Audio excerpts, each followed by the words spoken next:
Something is happening to a quiet group of people around you, and almost nobody is talking about it. They're not depressed. They're not antisocial. They're not failing at life. In fact, when researchers started studying them, what they found completely flipped the assumptions most of us carry about who thrives in the digital age. These are the people who don't post on social media. And by the end of this video, you're going to understand something about them, and maybe about yourself, that will permanently change how you see silence online. But first, I need to plant something in your mind. 2 questions. Hold on to them. Why do the people who post the least often seem the most grounded in real life?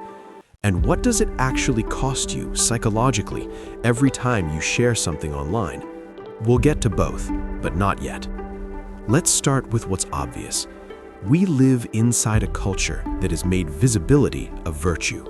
Post your wins, share your journey, document the process, show up consistently. The advice is everywhere, and it's dressed up as wisdom. But underneath it is a much older human impulse, the need to be witnessed, to exist in someone else's eyes.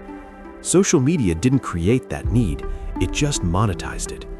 And somewhere in that monetization, something got distorted. Because the platforms didn't just give us a place to share, they engineered a feedback loop designed to make sharing feel necessary. Every like is a small reward. Every comment is a hit of recognition.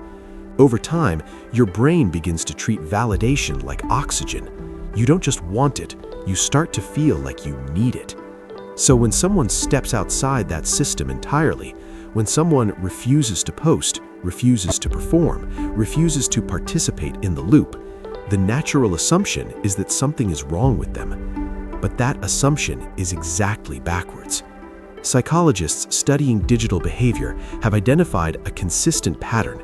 People who deliberately abstain from posting, not because they're technologically reluctant, but because they've made a conscious choice, tend to score significantly higher on measures of emotional regulation, self-awareness, and identity stability. Think about what that means.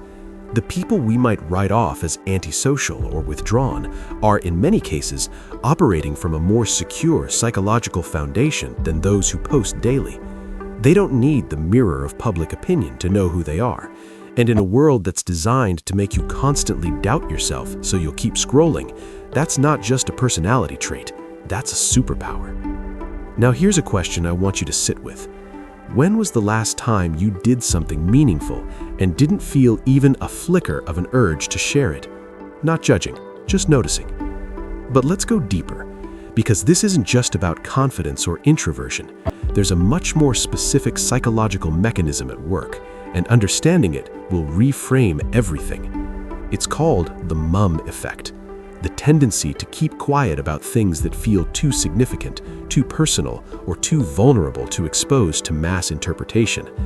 When an experience carries real weight, grief, transformation, a private victory, a moment of genuine connection, something in us resists broadcasting it. Not because we're ashamed, because we know instinctively that the moment something becomes public, it stops being entirely ours. Researchers call this psychological ownership, the deep sense that an experience or memory belongs to you. Posting fractures that ownership. The moment you share it, it enters a space where it can be misread, minimized, compared, or ignored. And for some people, that cost is simply too high. So they keep their moments sealed, untranslated, private. And that's not withdrawal, that's preservation. Now I want to challenge something you might believe without realizing it. Most of us operate under an invisible assumption that the unshared life is somehow less real. If you didn't post it, it didn't fully happen. If nobody reacted, it didn't fully matter. We joke about it, but the belief runs deeper than jokes. Here's the truth. Some of the most defining moments of your life, the ones that actually shaped you, happened in private. A conversation you had at 2 a.m., a decision you made alone, a moment of grief that cracked you open and rebuilt you differently. None of that required an audience. None of it needed documentation to be real. The people who don't post aren't missing out on meaning. They've just stopped confusing meaning with visibility. And once you see that distinction, you can't unsee it. But here's where it gets more complicated, because not every person who goes quiet online is doing it from a place of peace. For a significant number of people, silence on social media is driven by something much more painful, what psychologists call self-presentational anxiety. It's the constant low-grade fear of being perceived incorrectly, of posting something genuine and watching it be misunderstood, ignored, or quietly judged. This isn't simple shyness, it's a specific cognitive burden. The awareness that in a public digital space, you are always, on some level, being evaluated.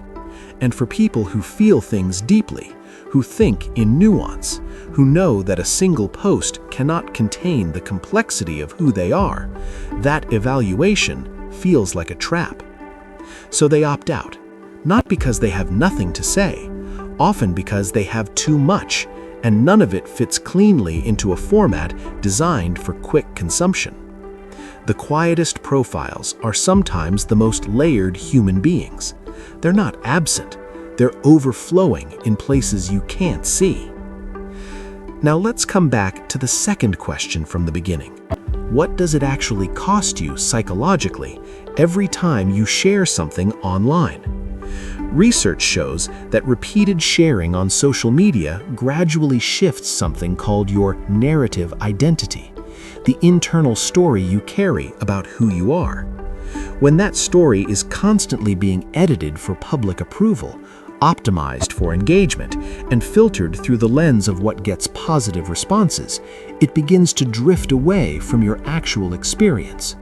You start performing a version of yourself instead of inhabiting it. And the longer that goes on, the harder it becomes to remember the original, the unfiltered, unoptimized, unauditioned version of you. People who stop posting often describe a disorienting but ultimately liberating experience. They start feeling like themselves again, not a brand, not a persona, not a highlight reel, just a person with a rich interior life that doesn't need an audience to have value.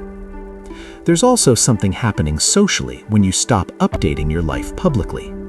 You discover very quickly who actually cares about you, not who liked your photo, not who watched your story, but who shows up, who remembers, who shows up. The relationships that survive your silence are the ones built on something real. People who leave social media don't lose community, they lose the illusion of it. And what's left is smaller, quieter, and far more nourishing. Ultimately, the reason people who post the least often seem the most grounded is not because they have fewer problems or better lives, it's because they've stopped outsourcing their sense of self to the reactions of others. They've built an interior life sturdy enough to stand without public reinforcement. Stepping outside the validation loop, deliberately and without apology, becomes one of the quietest acts of self-preservation in the digital age. Not everyone who doesn't post is thriving, but the ones who are have discovered something powerful. You don't need to be seen to be real. Your life doesn't need witnesses to have weight. And sometimes, the most honest response to a world built on noise is silence. If this made you think differently about silence, about your own relationship with posting or not posting, I'd genuinely love to hear your perspective. And if you're curious to explore further, the next conversation looks at why highly intelligent people often pull away from social media and what that reveals about attention, depth, and the future of how we think.